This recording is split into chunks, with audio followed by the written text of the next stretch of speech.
This past weekend, I did a full house reset, and I wanted to share it with you while I also talk about my relationship with cleaning.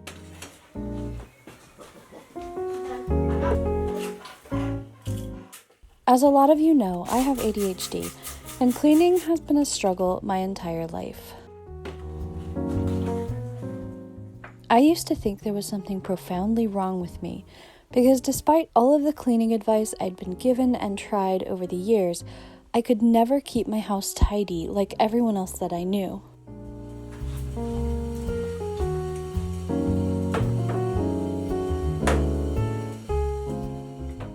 If you've ever read the book, If You Give a Mouse a Cookie, you'll understand when I say that my old cleaning habits were very similar to the mouse's cycle of asking for one thing that leads to another, and eventually leads full circle back to asking for a cookie.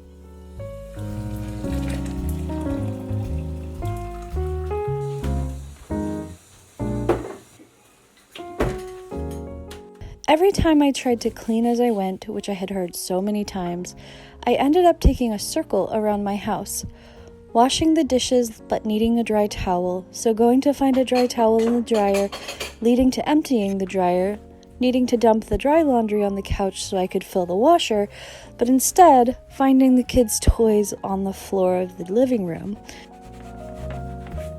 Taking those toys to my kids' room to discover more dirty laundry there, taking that laundry to the wash to realize I hadn't put the wash into the dryer, taking the wash to the dryer, seeing that the cat's food had spilled beside it, going to get the broom only to remember that my dishes weren't finished, and so on.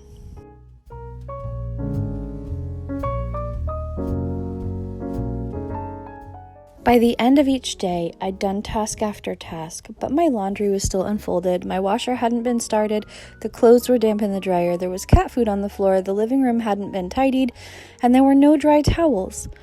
My house was still messy, and I was exhausted, and it felt as if I'd gotten nothing done, despite being on my feet all day. So today I'd love to share something that does work for me, and maybe it will help you too.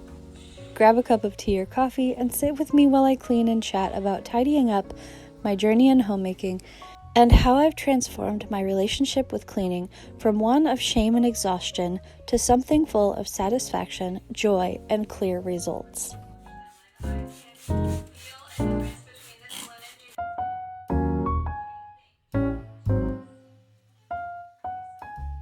The biggest rule in my cleaning routine that I follow almost rigidly is this. Instead of cleaning as you go throughout the day, picking up messes as they're found, instead, stick to one room and one room only, and don't leave it until the tasks are done. Cleaning as I move through my day and find messes simply does not work. As a mom of 5 who already works from home and for whom being constantly interrupted is already a given, with ADHD, task interruption is more than just an inconvenience. It can lead to mental overstimulation, heightened stress, and eventually full shutdown as things I'm trying to do are simply never done. So, aside from wiping up spills or clearing tables, I don't really do my pickup at random intervals throughout the day.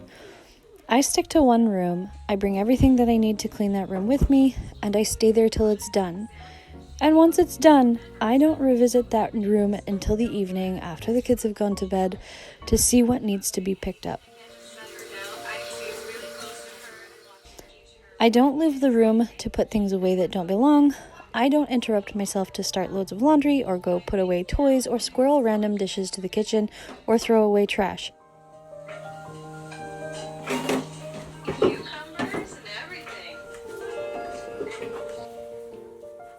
I stay put.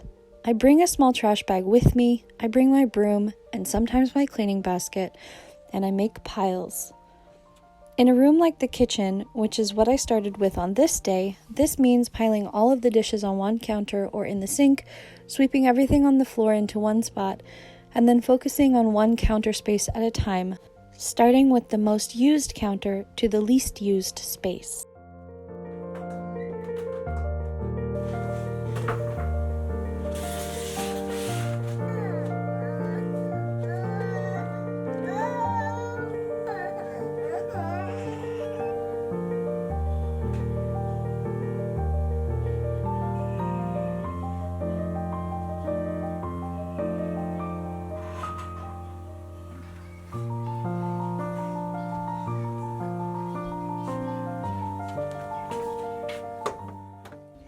my everyday cleaning routine, I usually start with a small room and have almost religiously begun to follow the 1920s cleaning routine pattern by beginning in the entryway. But because I am moving everything and cleaning underneath everything for my house reset, today I started in the kitchen because my husband was going to bake when he got home from running errands and I wanted the space to be fully done before he started. No. My main goal with cleaning in a practical way, so that I don't have to tidy up as I go, is to tidy up the room that needs to be used first in order to keep the messes from piling onto messes until everything is a huge disaster and becomes overwhelming.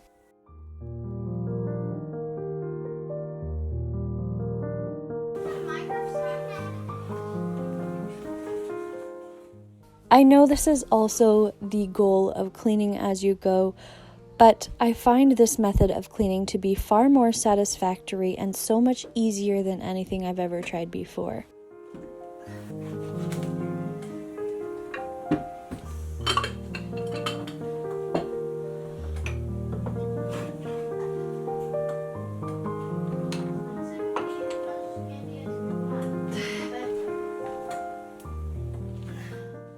If you have followed me for a while, a lot of you may remember that one of the first cleaning routines I posted was a day in the life of a 1950s housewife and mother, and my house was a disaster back then.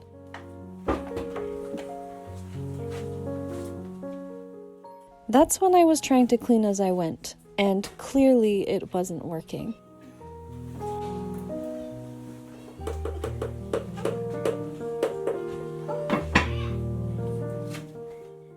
So I mean it when I say that compartmentalizing and just choosing one room at a time has radically changed the upkeep of my house.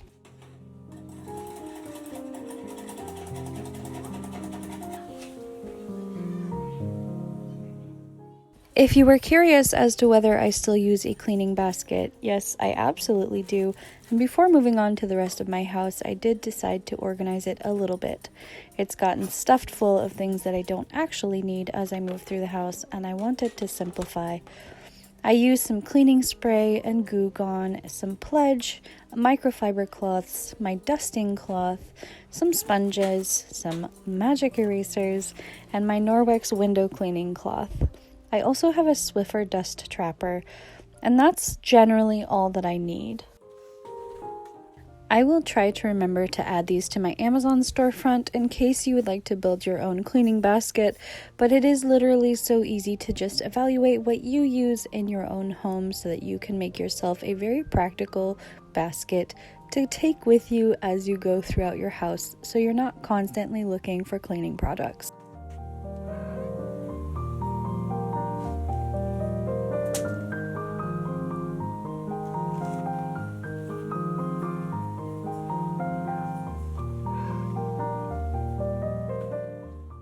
Since I was doing a reset of the main rooms of our house, I moved on to our bedroom next, and in here I always start with making the bed.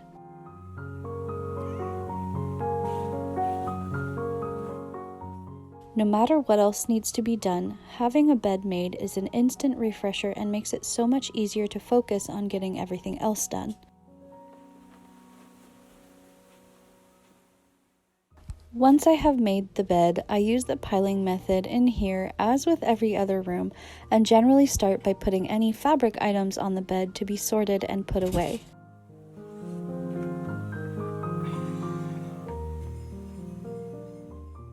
Historically, the bedroom has been the hardest room to routinely keep clean for me.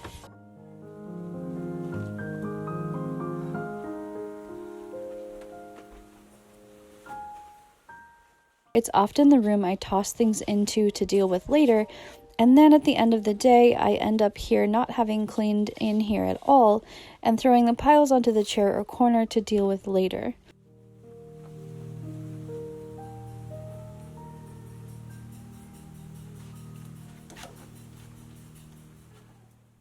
So lately I've worked it into my morning routine to give the bedroom a quick tidy and make the bed, and then before I go to sleep, I try especially to put away any clothes that are misplaced or strewn.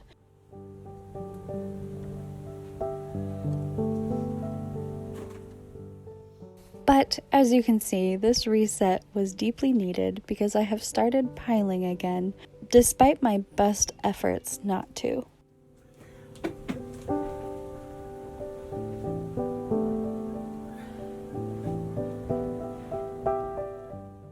One of the funniest phrases I have learned in regards to ADHD and cleaning is called doom box or doom pile. Doom stands for didn't organize, just moved. And once I discovered that I do this pretty often in my daily life, it really helped me to change how I am cleaning.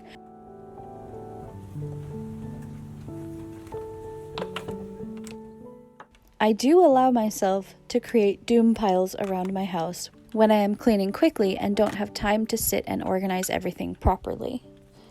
But now that I know I make doom piles, I also ensure that I have created time in my day to address those doom piles. Or, in the case of this video, I have decided to try doing a weekly reset so that I can go around my house and find all of the secret doom piles and take care of them.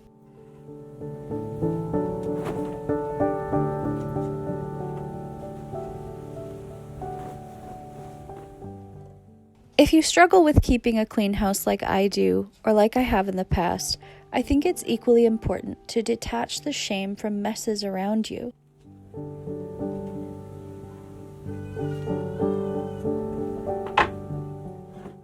Mess is morally neutral. I say this a lot on my channel, and I need to credit the wonderful TikTok creator called Casey Davis, from whom I first heard this.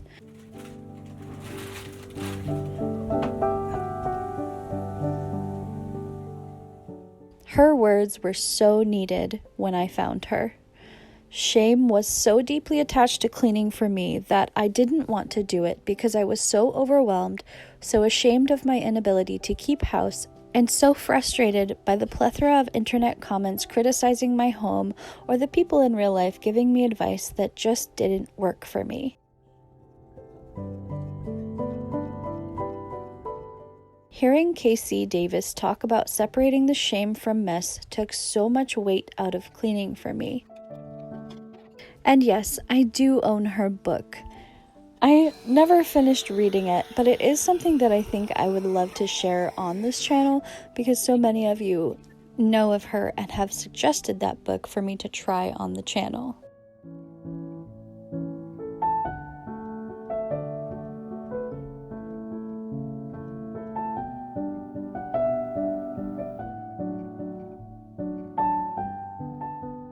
Over the years, as I've found more and more content creators who talk about real life cleaning and cleaning with neurodivergence, I've begun to discover that for the most part, I actually enjoy cleaning. It's no longer overwhelming, and I'm not trying to keep up with methods that don't work for me.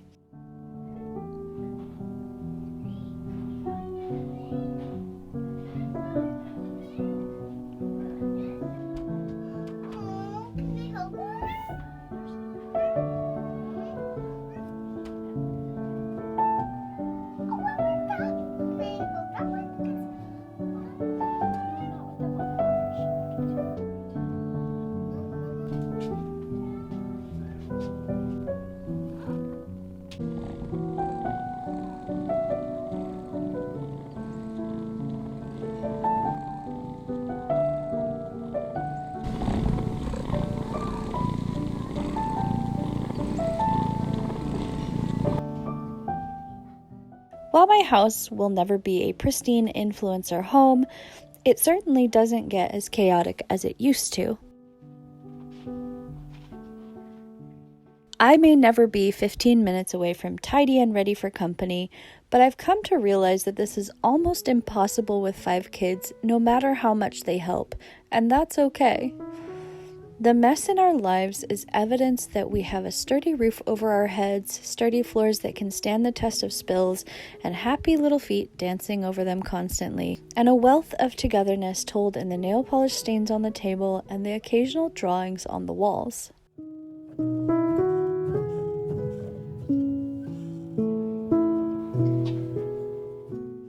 Mess is morally neutral. dust does not discriminate, and you are not a good or bad person for having more or less mess. It simply exists on a neutral plane to be dealt with as you can.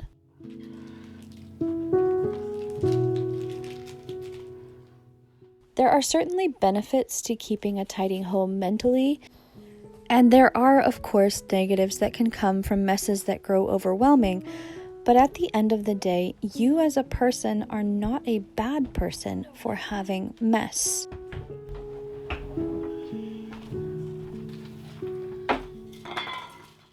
In fact, integrating this phrase into my life has shown me that most of the messes created in my house are messes created by acts that are distinctly good. They are messes created by playing, by nourishing our bodies, and by exercising and nourishing our creativity.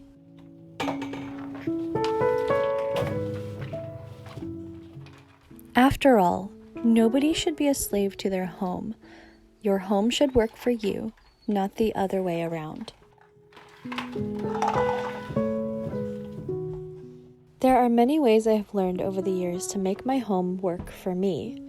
One of them, of course, has been shifting my content to be more about homemaking, so I am actively integrating my work into my everyday life in a way that is more productive for me as a working mom.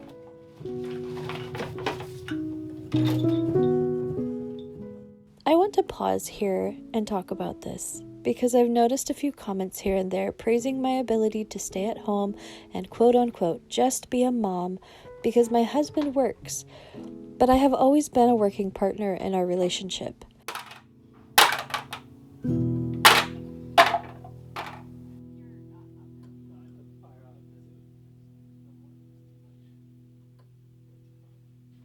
You want to know how great we are at cleaning out the couch? This bowl has been under there so long, there's a spider living in it. Oh, A little tiny spider. Built a little spider web.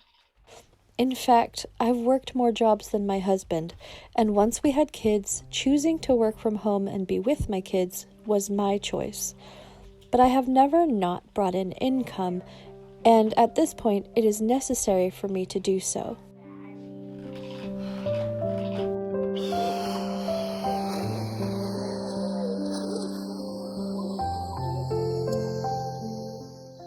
I think it's very important to make this distinction here because my channel at a glance seems very in line with what a lot of people view as ideal or traditional.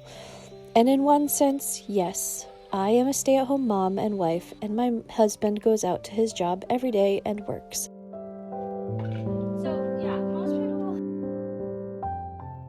But most people who value this kind of lifestyle are staunchly against working moms and don't realize that I am a working mom, and I always have been.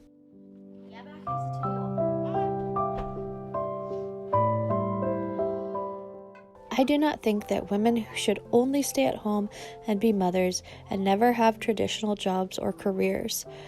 I very much think that motherhood and staying home should be a free and wanted choice. And as someone who grew up with a faith that I still hold dear, I constantly think of the Proverbs 31 woman who is so praised by the same people who say that women shouldn't work and should stay at home. The Proverbs 31 woman worked. She bought land with her own money and made that land prolific. She worked in sales and generated wealth. She worked and her work was valued by her husband, and it is said that she was praised for it publicly.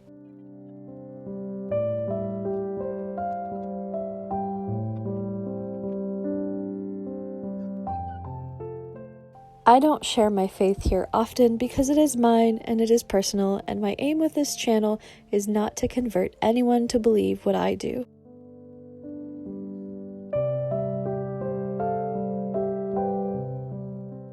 My goal is to make everyone feel welcome and to make everyone feel capable of creating a home they're proud of and that they can care for easily. No matter what their role in life is, as a partner, as a person. Winks. Candy winks. no matter if they're married or not, working or not, with or without children. That's the end. And of course, I speak heavily about being neurodivergent and caring for your mental health, and homemaking is a large part of that for me. I let it go. Making my home work for me is part of taking care of my own mental health, which is something I find is often overlooked in motherhood circles and in a lot of religious circles.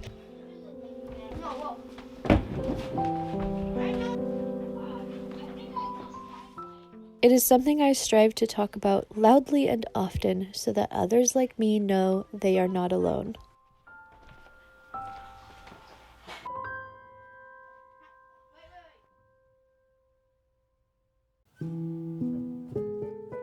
With all of that said, one of the other ways I have been slowly but steadily making my home work for me is decluttering.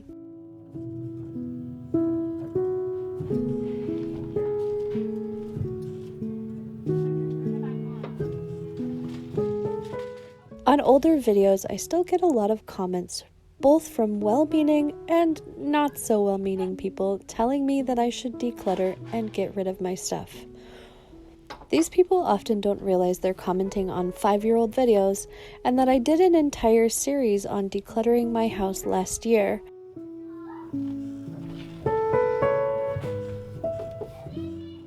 And despite how it may seem, decluttering is an ongoing, slow process for me.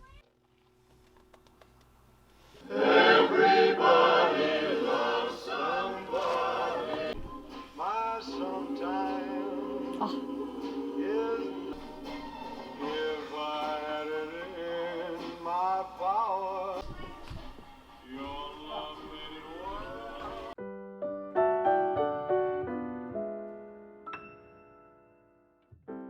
I am not a minimalist and never will be, but I have always staunchly believed that what is in my house should have a comfortable place to be put away and should be actively used.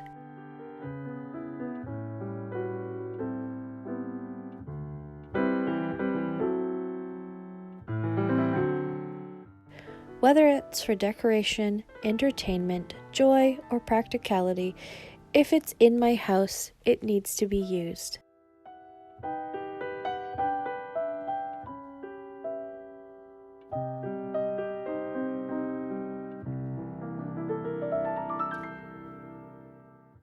I don't declutter in large swaths regularly. Rather, as I clean, if I find something that is no longer needed, I set it aside.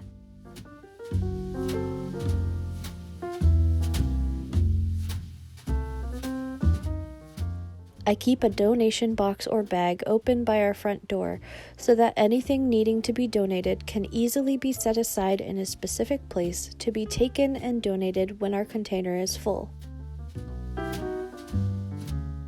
Decluttering in this way makes it much less stressful for me.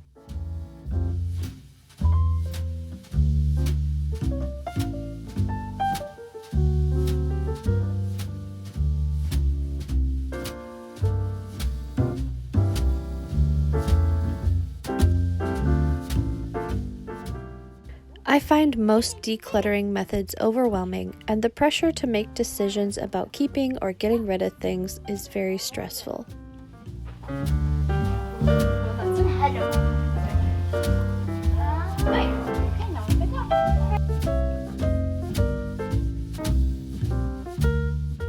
I have a big fear that I will impulsively get rid of something only to later realize I needed or wanted it, so having an ongoing declutter bin helps with that.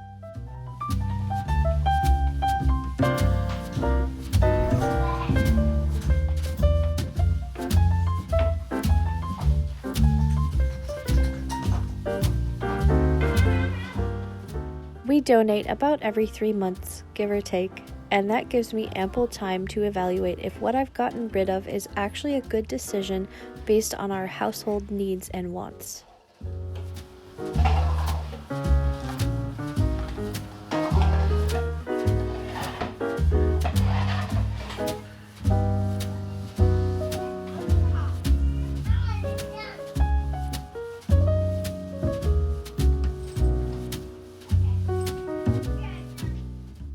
Recently, I discovered a channel called The Minimal Mom, and in it, Dawn talks about hushing a room.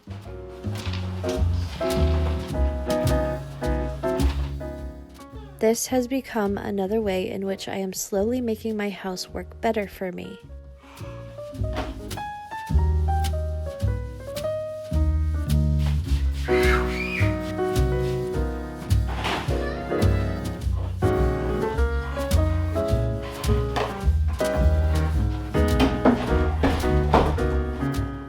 When hushing a room, you will take everything out of it except furniture, leave it for 24 hours, and then evaluate what you'd like to put back.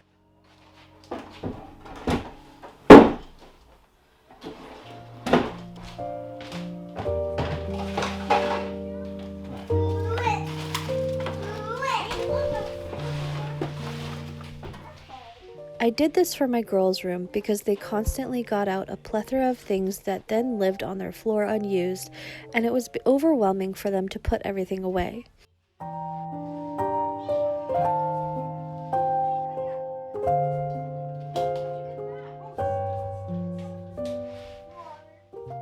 So we removed every single toy, all of their hanging clothes, and even some of the smaller pieces of furniture. We only left in their beds, bedding, dressers, and large dollhouse.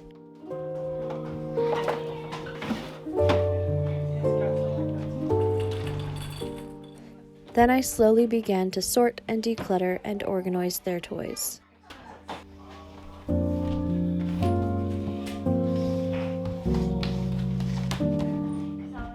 So far, we have only replaced their Barbie dolls and accessories, their play food, toys, and their dress-up clothes. These are the only things that they play with regularly, and I don't think I will be putting back the majority of what's left in the dining room corner.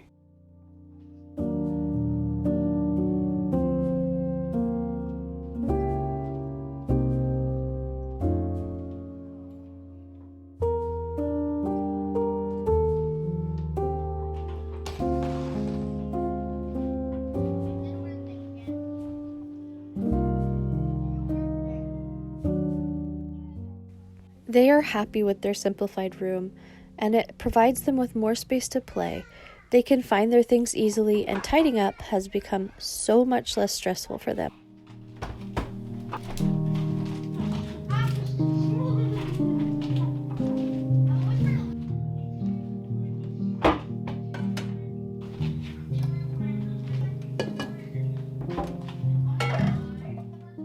I'd like to hush all of the rooms in my house, but it will be a slow process and one that I will have to take on over months or maybe even years.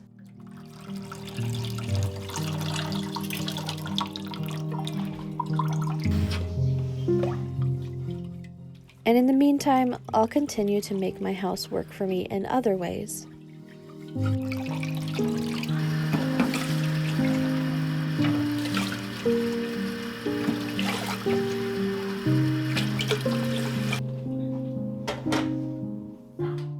Because at the end of the day, my goal isn't to have some sparkling minimal space that is constantly pristine, but a home that feels welcoming and lived in.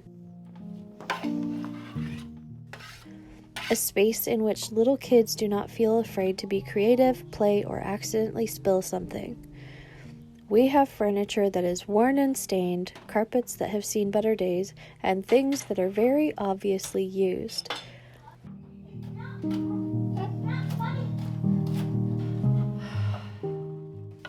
This is a home, not a magazine. And while I strive to make it a beautiful place, part of its beauty is in the evidence of those who have lived here.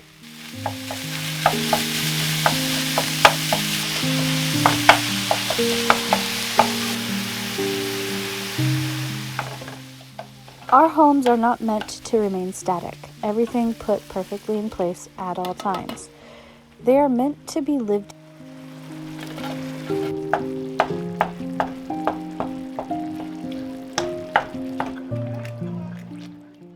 Sometimes the fluctuation of tidiness can feel daunting, like an endless cycle of having to clean up forever and ever.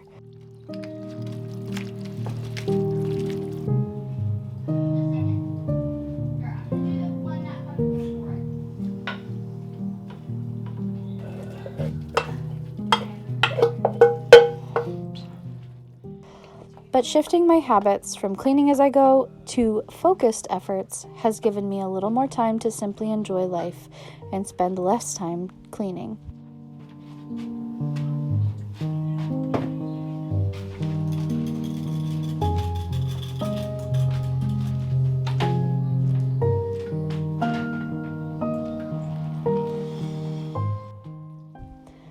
That is my ultimate goal. I want to create more time to pursue creative things and less time tidying up.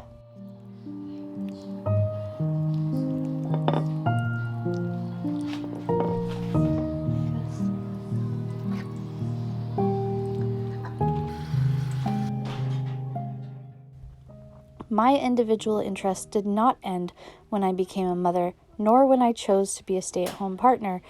And while I have always worked to create a home that is comfortable and clean for my family, it's important to me to also have a home that is conducive to pursuing creativity, not only for my kids, but also for myself.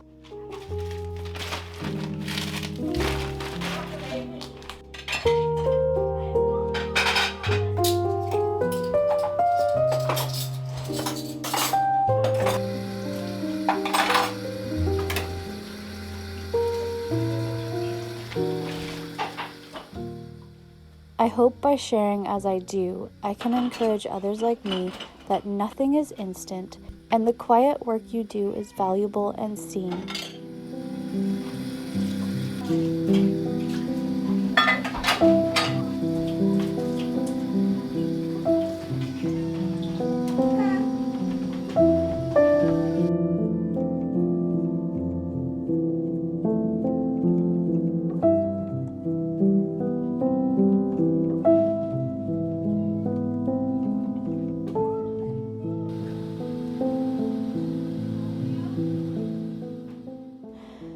You deserve a space that works for you, a space that calms your brain, and a space that allows you to do what you love, no matter what that is.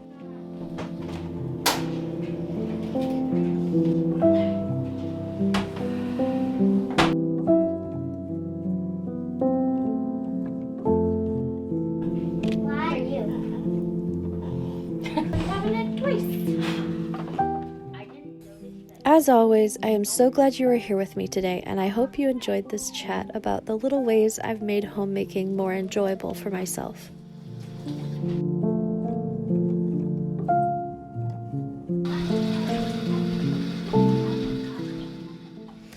If you'd like to support my channel, there are links in the description to tip me if you'd like to, or shop through my Amazon link storefront, from which I earn a little bit every time. But of course, I never want you to feel obligated to send me money, and the best way to support me is always simply by being here and being you.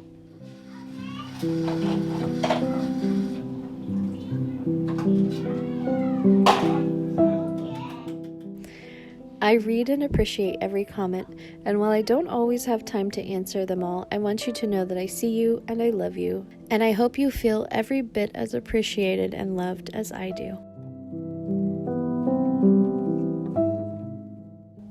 With love, Kristina.